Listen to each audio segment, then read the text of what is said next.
৩০০ আসনে মনোনয়ন ফরম ছেড়েছে জাতীয় নাগরিক পার্টি এনসিপি। অনলাইনে সরাসরি কেন্দ্রীয় ও বিভাগীয় কার্যালয় থেকে সংগ্রহ করা যাবে ১৩ নভেম্বর পর্যন্ত।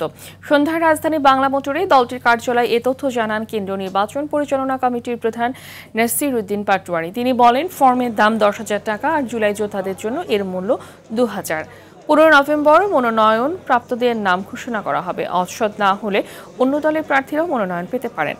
সংস্কার ও বিচার প্রশ্নে একমত হলে জামাত বিএনপির সাথে জোট হতে পারে বলেও জানান তিনি।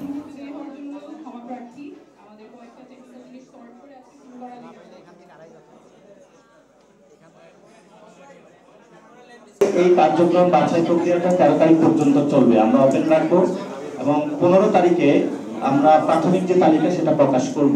আমরা ৩০০ আসনে আমাদের প্রার্থী দিব এবং এককভাবে ইলেকশন করব।